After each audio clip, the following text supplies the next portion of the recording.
I look down on all the people looking up at the big sky. Everybody's pushing one another around. Welcome to the 2-Month Review. This is Chad, and I'm here with Brian. Hey, guys. And this is our weekly podcast in which we read a single novel over a 2-month period and talk about, analyze, engage with, and enjoy it bit by bit.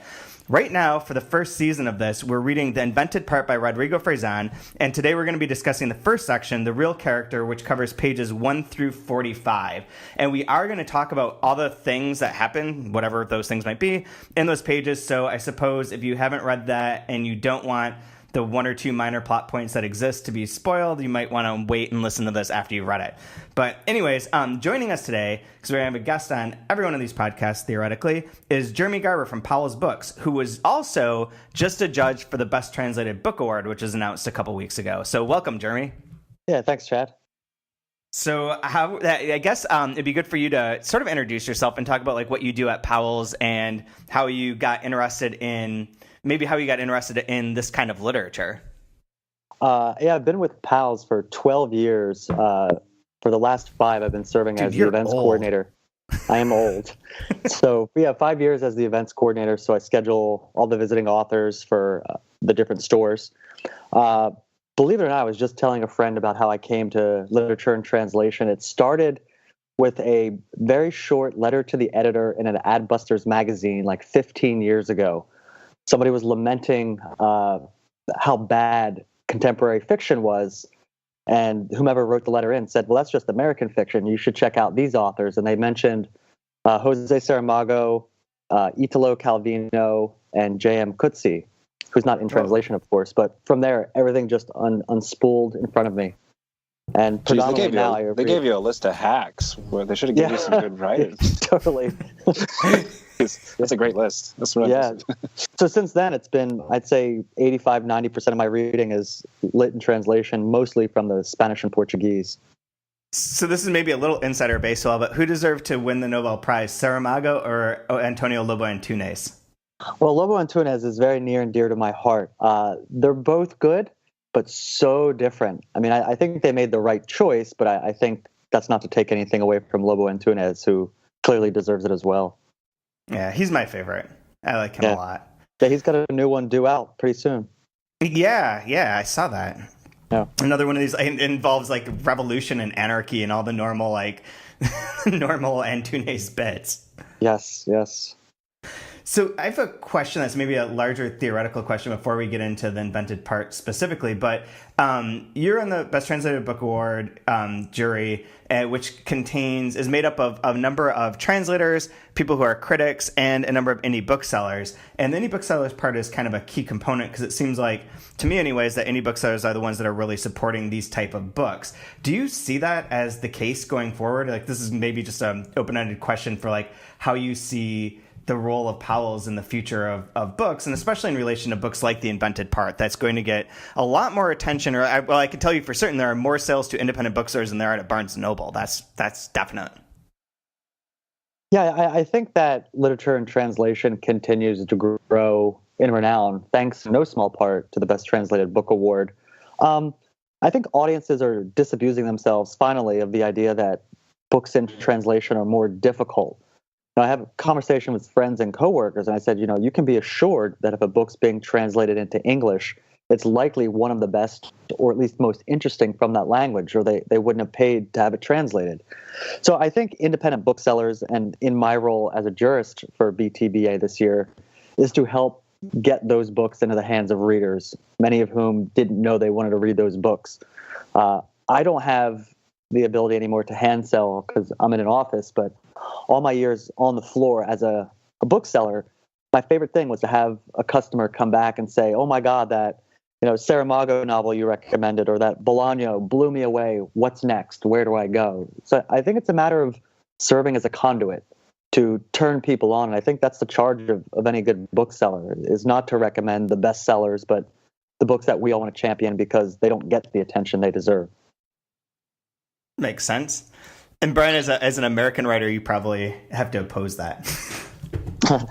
No, it's funny. I didn't read very much translated literature through school or in my MFA or anything like that. It was afterwards that I started doing it. But you get kind of, it's not that you're a snob, but it's like there's something different with translated literature that if you like it, and you just can't get that same kind of buzz that you'd get from what would call domestic fiction. It's kind of like with films. Like if you're really into movies, you somehow, for whatever reason, you end up recommending like some obscure French film or a Mexican film versus, a Michael Bay blow up transform movie.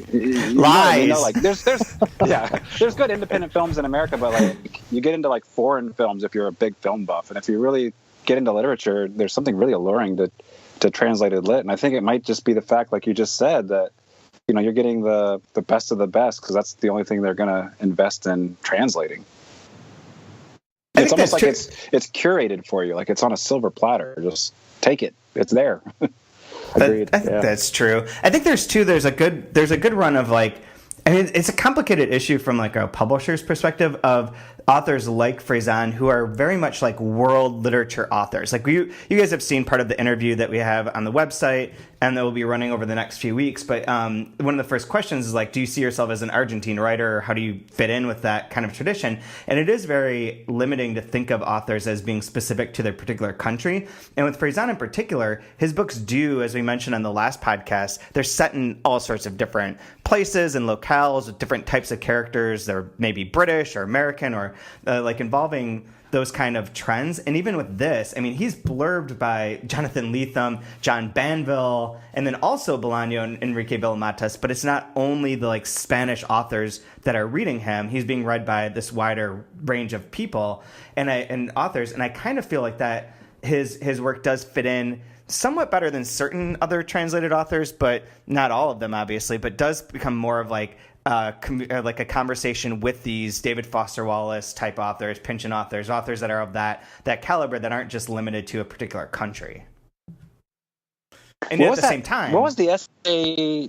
I forget what it was, but one essay where the lady talked about like, if you like David Foster Wallace, you're one of those motherfuckers. I think was like the actual terminology. Do you know what I'm talking about? It just ran on LibHub not long ago, I think. Yeah, like another guy that likes David Foster Wallace. Like, there's like a niche of like you're a hipster scum if you like this or something. Like, and I don't get this with Faison as much as like maybe it's because he was good at tennis or something, so it makes him like the smart bro guy. But like, I'm smart and I like basketball analytics. Oh, I got a beard. Faison does have a beard too. There is too, like to follow up on that for 1 second, is that it's hard though that we like, I could talk about Faison, I think, in relation to these authors and these people that he's talking about. Like in this chapter that we're going to get to in a second is one of the Fitzgerald chapters. One of the Tender as the Night is a reference point in chapters, which is clearly obviously not written in Spanish, as an American author. And yet when I talk to like our sales reps or to our distributors or to reviewers, we're constantly being sort of pushed into that corner. So even though there is a sense that like readers are coming to books and saying, it doesn't matter where this came from, if it's a great book, I would like to read it. A lot of the parts of the industry are still saying, that's cool, but you can't talk about this as if it's like in conversation with these other big authors, because it's really just an Argentine book, right? And that's kind of a weird tension in the industry right now, I think. Like, does anybody care that, Hemingway and Fitzgerald were in Paris when they were writing some of these books and they're set around there? Like, they're Americans in Europe. Like, nobody cares. Only when you're watching a Woody Allen movie. Yeah. Or drinking absinthe. No, like, while reading Hemingway. I don't want to jump and get into the book too soon, but I never felt like this, I never felt like it was a piece of translated literature, or it was, otherworldly, so to speak, if the world is, the country I live in, except for one little part where he talks about toes and fingers are different. I never knew there was fingers and toes that were separated. There's just one word. That's the only time in 45 pages where there was kind of that, this is somebody that's not a native English speaker. I have one other one. Is it Barbazil instead of Bluebeard? Oh, indeed. Which is one that I just didn't know at first. And I looked at it and I was like, what is? And I was like, oh, I get that. I just figured I was dumb and didn't get the reference. I just went right on. I'm used to that. So. Yeah. There's huge parts of books that I don't understand at all. Just right by. Boom. So what are your general thoughts? What are your general thoughts, Jeremy, before we get into any specific parts? About these 45 pages? Yeah, about these 45 pages. I don't know how far you've only read these 45 pages. I've only read these 45, and it was very difficult not to go on, but when you and I first talked about, it might be neat to not read everything, it gives me a unique context of, hey, I have no idea what's coming next.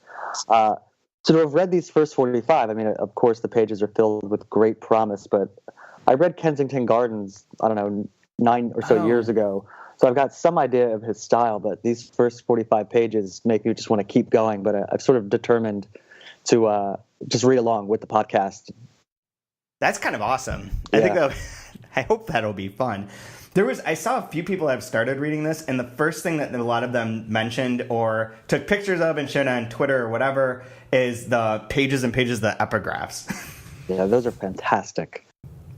They really are, in which all the names that we just mentioned are there. David Foster Wallace, Bret Easton Ellis, Bob Dylan, Musil, Proust, Jeff Dyer, all these quotes from all these random people, all these like great literary people, all of which seem to revolve around the idea of like possibility and the relationship between reality and fiction, which I think is going to be the major theme of this book in a lot of ways. And in parentheses. At least for this section, I'll say. So about this section, too. So for these 45 pages, I thought it'd be worthwhile in this to kind of just give a general summary, and then we could get into a few different aspects or a few different threads of it and the characters. But the general setup for these 45, if you had to reduce this to a plot, which is in some ways hard to do because so much of Freisen's like charm is in that style, is in the kind of list making and in the way that he's somewhat self-referential, where he talks about putting things in parentheses, where it kind of spins out of itself. But the plot basically is that parents and a boy, the boy, who's in later chapters going to be the writer, and is the main character of this novel, are on vacation, and they're at a beach, like a pristine, well, not kind of pristine, kind of like just a beach, where the boy is running around, playing in the water. His parents are lying next to each other on the sand, reading the same book, but different versions of it, which is Tender as the Night, which we'll talk about in a minute. And she's pregnant with what will be the boy's sister. They hate each other essentially and are going to be divorced because it's inevitable and it's crashing down on them. And then as they're sort of like bickering and dealing with that, the boy almost drowns and then is sort of by chance saved, and reflects that at that moment, like that's the point of origin for all of his future writings. That's a perfect summary. I was going to say, did I miss anything? I'm not certain. But yeah, so that's kind of the plot part of it, the main part of it. But like I said, I think a lot of the fun is in the descriptions and in the style of how he kind of articulates this. And I guess maybe a good place to start is with the parents themselves. And Sure. I don't know. You guys have any thoughts on the parents, or specifically on them reading Tender as the Night? Yeah, it was curious to me that they're in fact reading the two different versions of the same book. That seemed like a very interesting choice for him to do. I mean, I actually, believe it or not, have not read Tender as the Night, but familiar enough with it. And so the idea that they're sitting on the beach, supposedly reading the same book, but they're navigating different versions of that book, seems sort of to speak to the way that it's a singular experience that they're having, and they're already disjointed. We know they're likely getting divorced, they're ignoring the kids, so they're wrapped up in their own worlds that we think is both Fitzgerald's world, and it is, but two different versions of that same world. Now, I'm pretty clumsy with this, and you can totally correct me if I'm wrong, which I probably am. But I think on its release, there was one where it jumps back and forth through time with flashback. Then there's a later release that an editor did, like posthumously, where he did it chronologically. So, and like the two books are completely, like, it's the same, but it's completely different as far as timeline. So I'm curious if those are the two versions they're reading, the one that was the original and the one that's the posthumous, where the editor changed all of the timeline. Yep. That's how I'm reading it, is that the two of them, Because the book came out in 1934 and had all flashbacks, and I mean basically it's the story of a man and his wife. The man is a psychiatrist. His wife Nicole was one of his patients. Has some mental instabilities. Wait. The guy has the greatest name I think ever. That Dick Diver. What Dick a great Diver name! Is an amazing name. So Dick Diver and Nicole. It's like that's a cool name. I like that. It sounds like something that would be part of a podcast or part of like a comic strip. Dick Diver. sounds like the captain from the porn version of Titanic. Hell yeah. Would be Captain Dick Diver on the Titanic. I like it. But obviously back then there was a much more innocent time. But you can name your character Dick Diver and nobody would think anything about it. True. What's like that Scandinavian mystery writer whose character was it Harry Hole? But it's Harry Hole. Yeah. Yep. Absolutely. Sorry, I digress. Get back on track. So Dick Diver and Nicole, he's involved with his former patient. Their marriage falls apart. It's told in flashbacks and sort of chronicle this disillusion of this marriage. And then it didn't sell very well. Fitzgerald was all fucked up about it. And one of the main things to mention right now, too, is that this was somewhat loosely based on the Murphys, who are friends of the Fitzgeralds, Gerald and Sara Murphy, who inherited a great deal of wealth and lived as one of the like rich couples in Paris at that time, hosted the parties that became kind of the Great Gatsby-esque parties that you'd think of. And one of their parties is the one that is the first scene or the main scene at the beginning of Tender as the Night. And Fitzgerald had a good relationship with them, but a sort of strained relationship since he had a lot of issues with rich people and did a lot of crazy things during their parties and led to him getting banned for 3 weeks. But anyways, he took their sort of relationship and then had the invented part, which is where the title of this novel comes from, in a letter from Fitzgerald. I think it's a letter from Fitzgerald to the Murphys saying that the part that he added to their life was the invented part that became this novel, Tender as the Night.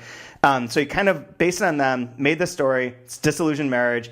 It did not do well. He was a drunk. He was having a lot of issues. And so the story I heard when I was in college was that he cut up the book and thought, like, if I reorder this, people will like it. And so he laid it all out and, like, reformatted all the pages and left notes. And then when he died, I think he dies not that long after. I forget what year he died, in like the early 40s. Then Malcolm Crowley used his notes and reissued it where it is in chronological order, and it sold no better. So they went back to the original one, but both editions existed for a number of years. Which one's the canonical? Is it the original? The original one with the flashbacks is the only one that exists now. And that's the one that I read in school, and that was the one that I've always thought of as a book. And I'd heard this story about him reordering it, but I guess I never really even thought about the fact that some people read that book, and how many times you reread a book or even talk about, like, I mean, it would be a great conversation if two people just happen to, like these parents on the beach, happen to have read two versions of the same book and aren't even able to communicate about it because it's two very different things. It's kind of perfect for the failing marriage if you think about it. Indeed. Like, they're on completely different planets doing the exact same thing. And thinking there, and there's that great bit where, like, there's a quote somewhere in here about how they're, like, on the beach reading the same book. It wasn't the first time that they had done this. They'd done it before. That's how they met, was they were reading the same book on, like, a train, and it seemed so romantic, and now they're just like, this is idiotic. Like next to someone reading the same book, which is kind of silly when you think about it. But in this case, it's not even the same book. I don't know. It sounds like Rodrigo Frezon's very smart, and I don't like it. So it's because it makes me feel like I'm not very smart. So I'm going to be reading all of this with a lot of disdain at this point, because the way I think the way the culture is going is we don't like people smarter than us, and this is just flaunting. Not only is he smart, he's not American, and he's smarter than me. So that's just bullshit. So. I'm mad. I'm mad right now. I'll totally take that. There's more parts I'm going to tell you that'll make him even smarter in a minute. But one of the things I wrote a piece about this that went up just before this podcast that's basically about how this first thing to me is a lot about possibilities. and about that kind of possibility of having these two wildly different experiences. The possibility that the kid could have died, which we could talk about the boy in a second, but he could have died in the water. He doesn't. That alters his life dramatically, and that a lot of this is going to come up later as like a theme of like that kind of, sort of cliche to say it, but the kind of the forking paths. Like, you could have gone in a few different directions. Things could have been different, but in a way you never know what those are, because we're stuck with what happened. And in fiction, we always end up kind of using what happened to look back towards the beginning and sort of explain everything in that perspective. Like, from knowing what the end is, things take on significance at the beginning because we already know what the end is. Yeah. And it's interesting, too, that this is the most singular experience, because he talks about his short but accident-ridden existence. So on page 31, and he lists several things that have happened to him. Yeah. My favorite of which being the undesired encounter with a giant cactus.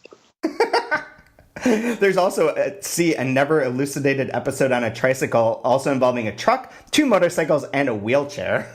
Yeah. And apparently he punches a dog. Hand-to-hand combat with one of those mutant dogs that are trained to kill. Just perfect. Yeah, so he's a very accident-prone kid who then almost drowns. Although I had this funny thought as, do either of you listen to the podcast, How Did This Get Made? No. I've heard a couple of them, yeah. Yeah, so it's like a podcast with a few comedians, including Jason Mantzoukas, who dissect like really bad movies and sort of like pick apart like why they're bad and like how they're bad, and they're pretty entertaining. They're actually like good for understanding how books get constructed or how movies get constructed. And Jason Mantzoukas, one of his recurring bits is that everything's like a Jacob's Ladder, that like at some point in the movie, like something happens and everything is a Jacob's Ladder from there on out. The person dies at that moment, and it's just reliving. The rest of the movie is them reliving everything through that last dying moment. And this, I was thinking on the way into the office today that it would have been really funny to start this podcast and just be like Jacob's Ladder all the way. He drowns. End of the book. All the rest of it that comes after is just a dream in his last dying moments. Quick tangents. I grew up very religious, and my parents rented the movie Jacob's Ladder when I was like, I must have been like 5 or 6, and let me watch it because they thought it was going to be about the Bible and Genesis. Jacob's Ladder, and that thing freaked me the hell out as a 6-year-old, because that was a jacked up movie for a kid to watch. So I watched Jacob's Ladder because my religious parents were like, "Oh, cool, he can learn about Genesis. Here, watch this." Oh, jeez. And that explains so many of your future likes and dislikes. Yeah, exactly. Actually, a quick tangent that you guys actually might find kind of interesting. I had only read Great Gatsby and a couple of short stories from Fitzgerald. And I was watching TV, this is a few years back, and it was a commercial where there's like a beautiful ocean. It's probably the Amalfi Coast or something. It's beautiful water and it's blue. And there's these wonderful words, and it's kind of enchanting in a way. And they're reading a passage from Tender is the Night. It's one of those passages where Fitzgerald gets into that like mode where he just gets very poetic and just kind of like jazzy in a way, and just lets it splash out on the page. It's incredible.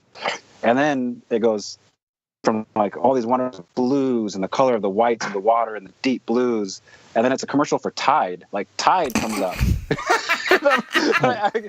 So I'm like entranced for a moment. I'm like, wow, this is gorgeous. And Tide, if you want clean clothes and wonderful blues, buy Tide. And so I went out to the library where I got Tender as the Night because I watched a Tide commercial. But as I was reading this, I'm like, man, this is like he's at the ocean and he's watching, Fitzgerald. Like, that's a Tide commercial. God, the world is awful. That's fantastic. That does sort of fit in though. There are a lot of like the highs and lows in here too. Like there's Wile E. Coyote and the Roadrunner, like one paragraph after referencing the Murphys and Fitzgerald. Like that isn't that far removed from a Frezan sort of working. Yeah, just when I was putting it together, I kept going back to that thought of like, man, it's crazy this juxtaposition of who's the ad guy. Like, hey, let's take a wonderful piece of American literature and just shit on it with tied. Yeah, it works for me. It's like every Levi's commercial that used that Walt Whitman poem. Like, I do not know the Venn diagram that includes like Walt Whitman fans and people who buy Levi's jeans by watching that are advertised during football. But anyway, Jeremy, weren't you going to keep track of like all the references, all the pop culture references in here? I did. For the first 45 pages, I kept a list of all the references, both highbrow and lowbrow, a few of which I had to look up. But it's really interesting. I'm hoping to keep it going through the whole book. Who was the philosopher he references at the beginning? On 17, Wittgenstein. Yep. Okay, never heard of it. That's... Yeah, where? Wittgenstein. I can well understand why children love sand. Yeah. It was a great line. I like that a lot. Yeah, it's absolutely. And that's one of the things that's going to come up more after this, but like that Faison talks about himself being like a referential writer where everything's like, he's got a mania for referencing and is constantly like referencing other writers, other pieces of art. And that comes up a lot in here. And that's kind of part of it where you just drop in like these beautiful lines, like, because it does make sense. Like you can reference that and like use that and sort of incorporate it in a way that adds something to your book and also like leaves the original beauty there too. And then it's Wile E. Coyote 1 paragraph later. Yeah. It's funny. I was at a writers conference a few years back. This is quite a while back actually, in San Francisco. And this is one of those ones where like it's just a bunch of like idiot just starting out and they just like fleece you for $600 so you can listen to like a literary agent tell you what they like or don't like. It was a bunch of bullshit. But like one of them, you like sit in on a class and it's how to begin. How are you supposed to begin? You know, like how to hook your reader. But it's kind of funny that he starts with beginning with a question mark, right? He talks about a question mark and hooks. So I kind of thought that was kind of playful that how to hook a reader. So he starts with the actual question mark, which isn't hooking the reader, but it's a question. So, and the question mark looks like a hook, which I thought was funny. But then one of the guys at this thing on the panel said, never begin with the weather, which I don't know how that rule works, but like, okay, so don't start a book with the weather. But then like, I remember raising my hand, like asking like, well, what about like the famous line in Stormy Night? That's weather, right? And they're like, well, that's old, so you could do it back then, but not now. And then it was funny, like, because like another, like, I kept reading a page later, and then like he mentions a dark and stormy night. It's just kind of crazy, like this manic way of thinking. He's able to put it on page in a really interesting and I don't know. It's a wild ride, but with as sharp and well as you're in good hands. So I feel totally fine just letting go and just all right, let's go for a ride. It was so two things like that question mark thing, and there. So the beginning of the book says how to begin, or better, how to begin with a question mark, and then in parentheses, adding the question. How to begin? Sound like every student I have in my class at all points in time. And then in parentheses, no offense to all students everywhere, in parentheses, adding the question mark that nothing happens by chance has the shape of a fish or meat hook. Reminds me of Nabokov, because doesn't Nabokov talk about like punctuation and like swinging from punctuation in maybe Pale Fire? This seems like this is vaguely in my mind from years ago, but that reminded me of that. The other thing is, did anyone notice that the first Nabokov? Nabokov. That's the word. I don't pronounce his name because I know I'll get it wrong, and then there's always that person that's going to pronounce it right because if you don't do it right, you're an idiot. The last time I was in New York, I heard a variety of reviewers and important people say a variety of names in the most absurd ways ever, and I tried to remember them to be like, well, at least I don't say that way, but I can't even think of what they were now, but I've just assumed as long as you say things with confidence, you're good. It's just all good. Norbakov. We have so many authors that are like, that people are like, could you pronounce that for me? And I was like, oh, no. Nope. So, but did you notice that the actual first line of this is Thursday, June 4th, 1959? I didn't until just now. Which I looked up and tried to figure out if there's any significance to that. And I didn't look too hard. I was at the coffee shop and I was on my phone, so it was lame. But the thing that I found was that that's the date of the last release of a Three Stooges movie. Oh, huh. I don't think that's which is connected, absolutely not what he's connected to, but I loved it. Yeah, but go Go ahead and make the. Why not? There just wasn't anything that stood out or that jumped out about it, which is why I was just like searching for anything that seemed real. Although I'm checking Faison's birth date, but he is not born then, so he was born years later. But anyway, the other thing about the boy that comes up that's in here that I think is fantastic, and that shows up a lot throughout here too, is his list making, and that's kind of like the fun.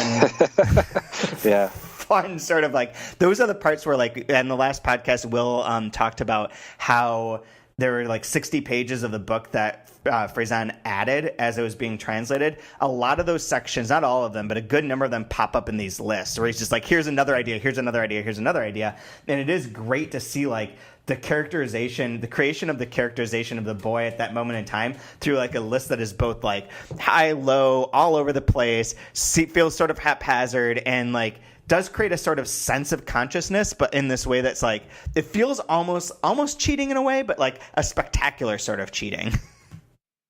Yeah, portrays him in a great. Oh, go ahead. Portrays him in a really great way, and I think what you said is totally apt. It's high and low, and it portrays him as being precocious, but then also just a regular kid. Like when he asks the question about what's Jell-O, what animal, vegetable, mineral, or interplanetary. There is a Jell-O museum about 20 minutes from where Brian and I are. Oh, no kidding! Wow, that's really sad. Jeez, I gotta move now. It's true, and there's like it is. I think it's great because it does have that sort of the things that kids would think about, like Superman, Jell-O, straining sex. with a car, toes, straining when he's stopping the rotation of the Earth. Yeah. Really cool.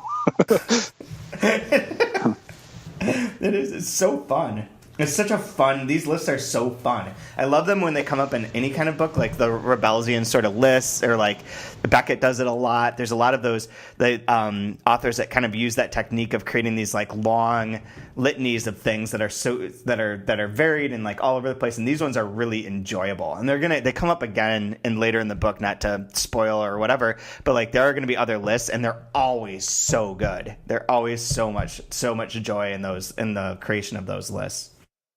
But right at the beginning on page 11 and 12, there were two things that I underlined that I kind of felt like we're kind of preparing for how to read the book, perhaps. And I just want to bounce it off you guys, see what you think. One of them was when he's talking about a question mark and a hook or what it does. There's a line, pulling them, dragging them up from the clear and calm bottom to the cloudy and restless surface. So I kind of got the picture in my mind of, this is what I'm comfortable with, and now being pulled into something where I'm uncomfortable. Can't see, don't know where, I don't know what's going on, right? So there's that line. And at the very next page, on page 12, he talks about unplugging from external inputs to nourish yourself exclusively on internal electricity. Yeah. Yeah, he has that piece in the long interview that Will translated, where it's like 3 pages, where he's talking about, essentially unplugging from our smartphones and our social media, and it almost speaks to that because it's, to me, the most poignant part of that interview. Just going on and on of, isn't it true this, isn't it true that, and we realize that that's all what it's about. That need to disconnect.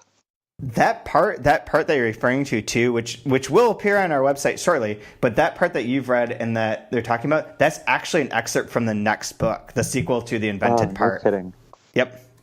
It's from the Dreamed Part, which this is great. So I'm going to tell you guys this story. So he sent me this today. I didn't know about it until this afternoon, but so in Spain, and especially in Catalonia, they have the St. Jordi's Day, in which the tradition is that a woman gives a book to a man as a gift. The man gives a woman a rose. It's like an exchange that just happens on, I want to say it's April 29th, but Jesus, I feel like an idiot right now. Whatever day it is, St. Jordi's Day takes place in Spain, all that kind of stuff.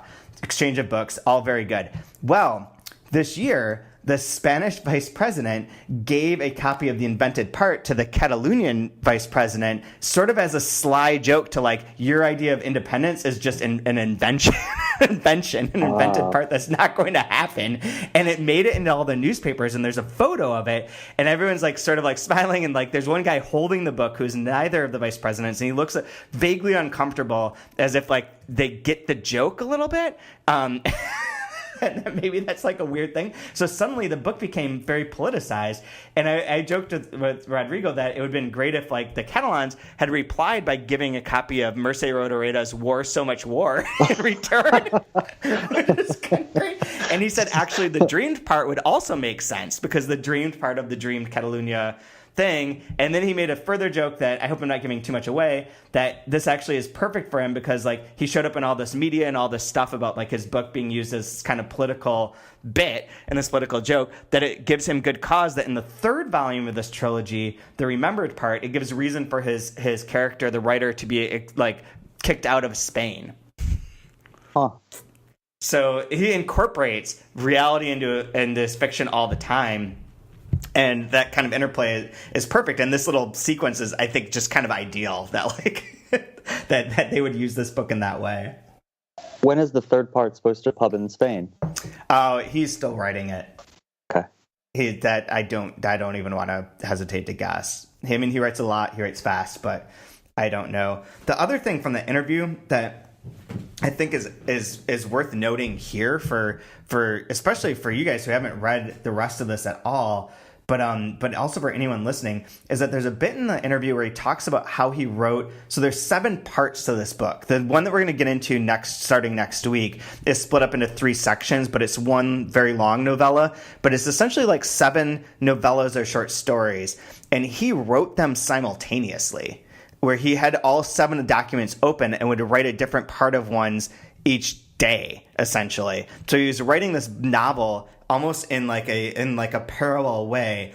So it does depend more upon like themes and motifs and ideas kind of resurfacing, much more so than like a normal traditional like point A to point B to point C to point X to point Z sort of plot. Even though there is an overarching plot, but there is like a lot more that goes on where there's this kind of interplay, which I find really interesting. And thinking about writing a novel in that way is crazy making. Yeah, that's bonkers. It's like a postmodernist George R.R. Martin, basically. You know, you got the Game of Thrones, and then there's all these novellas that he's working with in the HBO. Like, yeah, that's all it is, really. It's just titties and sword fights, but postmodern, like totally. with titties, sword fights, this guy is out of control. That's insane, though. Like, I don't like how smart he is. It's really making me uncomfortable. He's very smart. He's incredibly smart, which is like, very intimidating and very amazing. But like the one thing that does recur over and over again is that little story of the mechanical man that walks backwards. The wind-up man.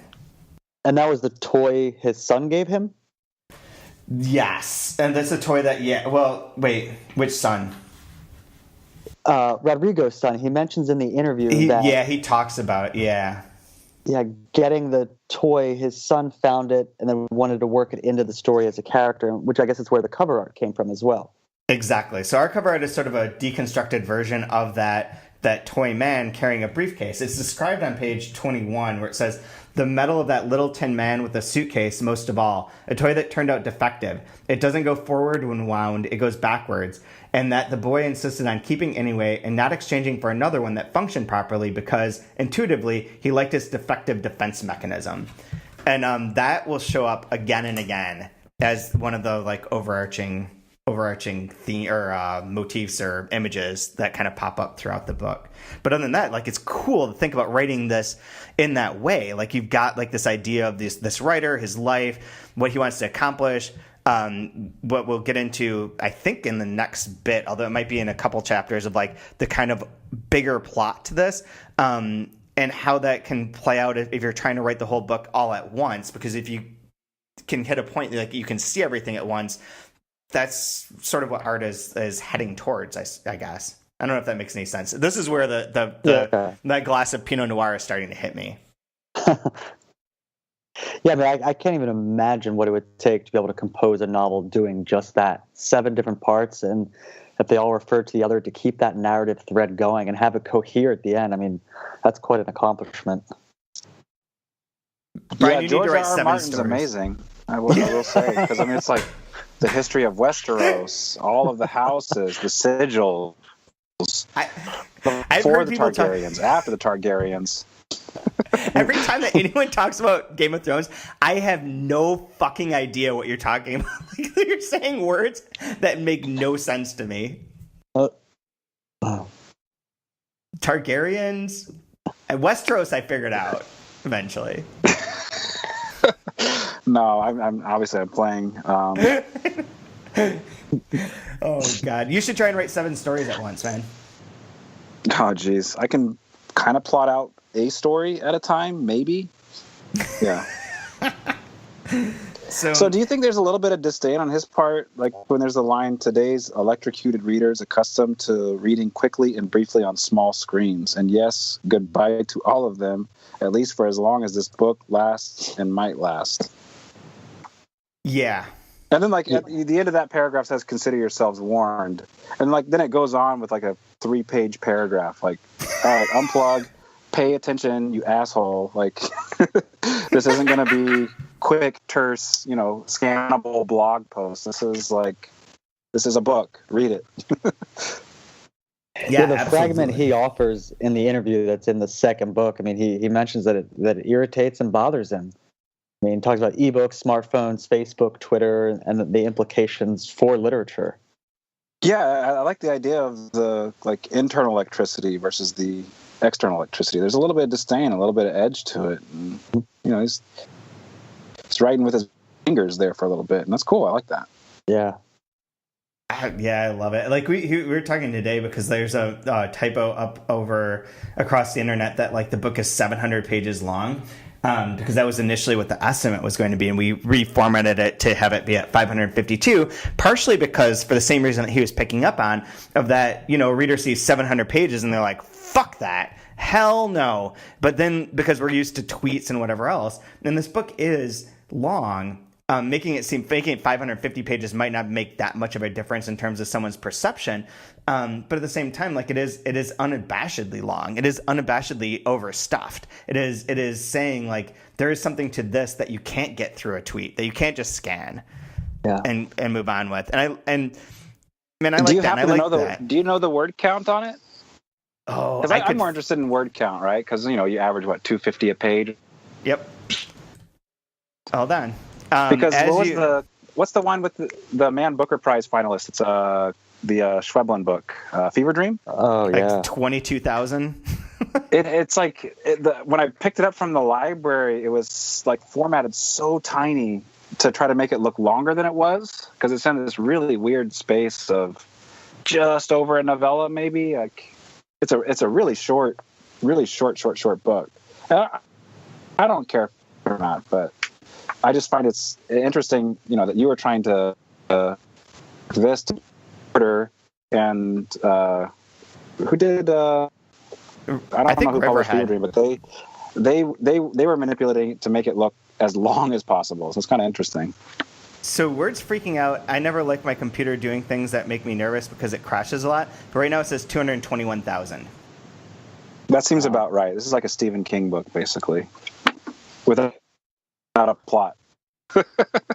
Yeah. Well, there's a plot. There is a plot. It's a sci-fi plot. It's a Philip K. Dick sort of plot. No, the plot doesn't matter. Yeah, the plot doesn't matter. Like I said, you just give in to the narrative. Like, you're in great hands. Like, he's a fantastic writer. He's gifted. He's funny. He's interesting. He's smart. So just follow the ride, because he'll take you to better places than if it was plotted. And that's what feels good, knowing that it's an epic book and it's going to be 3 volumes essentially, to be able to just take that ride and trust. I mean, it makes me think of the Bolaño quote in 2666 when he talks about, what is it? The bookish pharmacists don't even want to take on the imperfect torrential works. Everyone picks Christmas Carol over Tale of Two Cities. So here's a book that's, you sort of just buckle up, take the ride, and trust that he's going to take you places you otherwise couldn't go.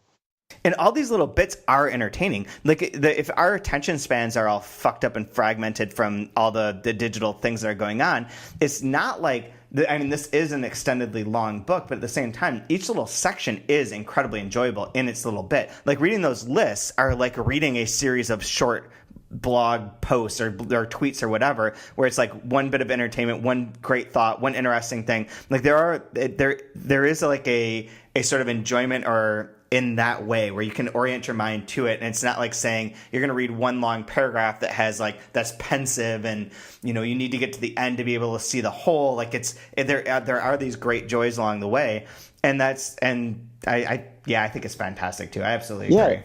And maybe in some ways that speaks to our dwindling attention spans too, because it's not one long narrative thrust. Like it's set aside by these different lists and the things that enter the narrative. So it's not one long plotting story that you have to pick up on. When the first 45 pages ended, I was kind of pissed. I was like, "What? That's it? Like I get to talk about all these things that happened? Yeah, I want to keep going." Oh, you're in for a ride. I'm looking forward to it. Well, that's how I felt when I finished Kensington Gardens all those years ago. I remember just checking like Ingram or Edelweiss every 6 months just to see like when's his next book going to be translated. So we've had to wait a long time. Yeah, now we're gonna give you everything all at once. You're doing how many? 5, is it? Yeah, we have this mantra, Bottom of the Sky, which, Brian, going back to your point of the first quote that you read of like the pulling them, dragging them up from the clear and calm bottom to the cloudy and restless surface, it seems to, in my mind, invokes the title of The Bottom of the Sky, which is the novel that's coming out next from us next year, that is very much about like science fiction and like the history of science fiction writing. So there's this mantra, and the dreamed part, and then the remembered part. So those are the 5 books right now.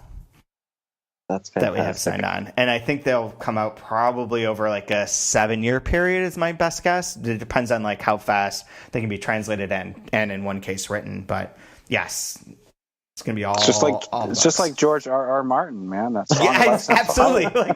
It's 5, 7 books, and there's like 3 prequels, but 2 of them aren't written yet. This guy is... Yeah, he's him and George R.R. Martin. And the thing is, the more you read of this, the more all these bits cut from connect. The same cloak. Yep, absolutely from the same magician's cloak. The wizard sleeve. Yeah, absolutely. God, that sounds like an entendre. Yeah, it reminds me of a different joke that would be a way different digression. But anyways, I think maybe for now we should probably wrap this one up to say that like the next week our guest is going to be Mark Binelli is going to come on to talk about, he's the author of Detroit City is the Place to Be. He writes for Rolling Stone and the New York Times Magazine, and he's the author of Sacco and Vanzetti Must Die, and most recently Screamin' Jay Hawkins' all-time greatest hits. But he's going to come talk about the first section of the second novella. The second novella in here is, or whatever you want to call it, the second part is called The Place Where the Sea Ends So the Forest Can Begin. And we're going to talk about the first part of that, which is pages 46 through 98. And as always, we're going to have a bunch of posts on 3% website. There is a Goodreads group, which is linked to on all those posts. But if you go to Goodreads and go to groups and search for 2-month review with the numeral 2, you can find it and join it and send in any questions you might have, comments, whatever you want to do. Also, you can buy the book for 20% off if you use the code 2month, the number 2 and then month, all one word, no spaces, on our website, which is just openletterbooks.org. That is all I was going to say for that. I don't know if can you buy the books at Powell's, or do I have to go to Amazon? No, you can absolutely go to Powell's. You can absolutely get them from Powell's. They're available everywhere. Better bookstores everywhere. Ship Good anywhere bookstores in the world. All right. You guys ship to me. I bought a bunch of stuff from you like last month. Now I have like 14 new books that I can't fucking read because I have no time. Yeah, but can I watch movies on the Powell's website? Because Amazon... I can watch Back to the Future Part 2 or something, Yeah, that's true. Because when I buy books, sometimes I want to watch, movies from the 80s. And I get both of those at Amazon. And I can get salt from my chlorine filter in my pool. So, boom, one-stop shop. Pals, what do you do? Just books? Oh. We're specialized. We only focus on literature. Yeah, no papers. You should disconnect from Powell's. salt. Go to Powell's. They're not going to sell you chlorine. They only sell books. Go to Powell's if you're going to buy a book. Absolutely. You should absolutely go to Powell's. We'll include a link to this book on Powell's for this post too, for this podcast, this episode. But yeah, definitely go there. And I thought we could end here. Well, Jeremy, do you have do you want people to follow you on Twitter? I'm not on Twitter. You're not on anything. You're only on Goodreads. That's correct. I thought for some reason you used to have a Twitter account, but oh no, you're right, because it gives you too much anxiety, which is smart. Yeah, the social media, it's just not for me. I live Pure anxiety vicariously through everyone else. Oh God. You can follow me at my LinkedIn profile where I have an updated resume. I forget. I found out that there was an NBA star that had that when they were injured, they put together a LinkedIn profile, and their skills are fucking rebounding. I forget who it was, but it was someone from Dallas, I think. That was skills, pick and roll, the pick and roll. They even had a special photo taken. Low post moves. And they had skills endorsements. Yeah, hustle, grit. But Brian, you're on Twitter at BrianWood_. Yeah, I just started twittering 2 days ago. So yeah, get on that while it's fresh. Welcome to the world of anxiety. Whatever. Anyways, I'm always on there as Chad W. Post. I think that's what it is. I don't know. That's good enough. But I thought that we could end, if you guys wanted to share, if you guys had a favorite quote from this section or from these pages that you guys wanted to share. Yeah. Let's see. I wonder if we're going to overlap at all. I think for mine, the first thing that jumps out, just for the sheer funniness of it, was why do the people that go to Skull Island, why do they take back the giant gorilla? Why don't they just take back a mindless dinosaur? That'd be so much easier to tame. Why do you have this freaking giant gorilla that's smart, you idiot? It's that little thought was you know what? He's right. Yeah. I love that section. The one that I was going to point out is a little bit longer. It's 2 sentences, I guess, but it's towards the end, and it says, "And that, the sensation of internal moment, is something he'll only experience a few times in his life, like variations on the same taste, the aforementioned taste of fear that loosens the baby's teeth he's not yet lost, the taste of waiting in a hospital emergency room, the taste of realizing you can't live without someone, the taste of the real possibility of leaving it all behind, the taste of closing a book never to open it again, the taste of particle acceleration disassembling the puzzle of life in another century, another millennium." Because that's sort of a good overview of what's going to happen. Yeah, that's a great one. I was a big fan of the epigraphs, and I was thinking one of the epigraphs he uses in Kensington Gardens is from J.M. Barrie's notebooks, and it says, "Best of everything is being a child. Second best is writing about being a child." So the one I found there was a few that really spoke to me, but there's one on page 40 at the bottom. It starts, "Is this the most important thing that's happened to him yet? The boy wonders. Who knows?" he responds. And at the other end of his story, decades later, he'll say yes, when he realizes that the most transcendent events take place in the past, but only happen in the future, when we're truly cognizant of their importance, of the influence and weight they've had on everything that has and will come to pass. And it's that which happens after that makes the before sad or happy. I love that. That's one of the ones that I have underlined too. Yeah. You guys are both assholes. I picked about gorillas, giant gorillas, and you picked really smart, poignant, incredible pieces. Screw you guys. No, that's perfect. I love the Skull Island. Jeez. Make me look like a mouth-breathing idiot. I was going to give you the word of the day that I learned on vocabulary today, but I'm not now. Just forget it. Next time. You guys are smart. Whatever. Enjoy the book. If I didn't want to foreshadow what's coming, the one I would have chosen is, "What's a comma doing putting itself between two numbers?" I love that one. That was funny. Yeah, that was great. As somebody who's really nerdy about numbers, I totally appreciate that. But anyways, okay, so for this week, that's it. We'll be back. There will be various posts on the website. We'll be back in a week with the next section, and we'll talk to you then.